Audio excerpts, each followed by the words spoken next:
All right, first of all, I want to thank you guys for coming. And tonight we're going to talk about communicating. And we're going to talk about how to communicate more effectively. And first thing is, what is the main goal of communicating? It's understanding. It's one thing just to say something, but if somebody don't understand what you're saying, then we've not effectively communicated. And one thing we can learn is that even one word misunderstood can change the whole context of what you're trying to say. It reminds me of a story about a pastor who got up one Sunday morning and he asked if anybody had a praise report. And of course, a lady shot up and she said that she did. And she said, well, I want to tell you about my husband, Tom. She said a few months ago, Tom had a bicycle accident and he crushed his scrotum. And so, of course, everybody gasped in the audience at what she was saying, especially the men. And so she went on to tell how he was in excruciating pain and all the things he had to go through. And she said the doctors didn't even know if they could fix it. So finally they were able to do surgery, and she said they finally were able to take the pieces that were left of his scrotum and piece them back together. And they even wired it together and fixed it. And she said luckily for him, he's out of the hospital now. So of course everybody was relieved. But then all of a sudden the pastor said, does anybody else have something they'd like to say? And so a guy gets up and he kind of gingerly walks towards the pulpit. And he comes up and he says, hey guys, my name is Tom. And I would just like for my wife to know that the word is sternum. And so of course everybody was relieved to hear that it was sternum. But that changes the whole context of the story. It's totally different from sternum to the other thing. So, of course, everybody was relieved. But when we misunderstand just one word, it can change or throw off the entire presentation that we're trying to make. So if we want our words to be heard effectively, one of the things that we're going to talk about is the need for enunciation. And enunciation just simply means that we are pronouncing our words properly so that everybody understands what we're saying. And the bottom line is for this whole thing is if we're not effectively enunciating, then we're not effectively communicating. So there's three things I'm going to talk about real quick to teach us how to make sure we're properly enunciating our words. And the first thing that we need to do is concentrate. We just need to think about what we're saying. Sometimes when you get up in the middle and you're talking, your mind is still working.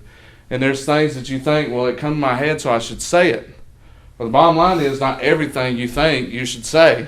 So we need to think about what we're going to say, because the point is to get from point A to point B as effective as possible. So we want to avoid rabbit trails.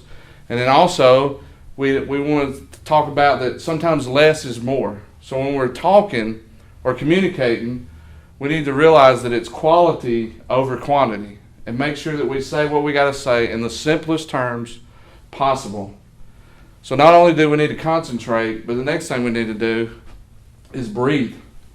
And that sounds simple enough, but I can remember when I first started preaching that breathing was probably the hardest thing for me to do. I'd get nervous and my chest would tighten up so hard that I would just forget to breathe. And I was so adamant then, I wasn't worried about so much as understanding as just getting through the message, so that I would constantly just push through and nobody can understand what I was saying because I didn't have any breath. So all we have to do is sometimes when we feel ourselves getting nervous, we just pause and just take a deep breath and make sure the whole entire time that we're talking, we're also breathing so that we don't pass out and so that everybody can understand what we're saying. So we need to concentrate, breathe, and then the third thing, we just need to control our pace. We don't need to talk too fast, but then we don't need to talk too slow. When we talk too slow, we become boring. But when we talk too fast, people can't understand what we're saying. And two times that happens. One is, of course, when we're nervous. We get too fast that we start slurring our words. Or when we're excited. Anybody ever heard a preacher when he gets excited? And it's good and it's great. You think, man, I'm fired up, he's fired up. everybody's fired up, but nobody knows what in the world he's saying right now because he's going off like a machine gun. So we have to learn how to control the rate at which we speak and slow down enough to where we're pronouncing our words correctly, but at the same time keep going fast enough where we're interested and people want to hear what it is that we've got to say. So those are simple. Concentrate. Breathe. Control your rate of speech. Because what are we communicating for?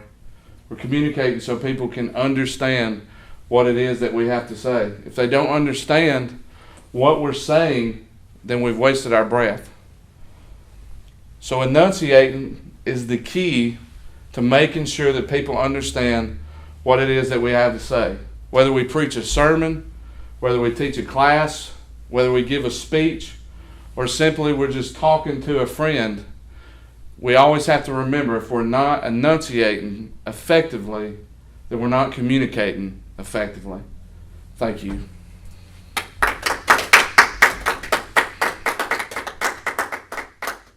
TJ, I'm never inviting you again to do a speech.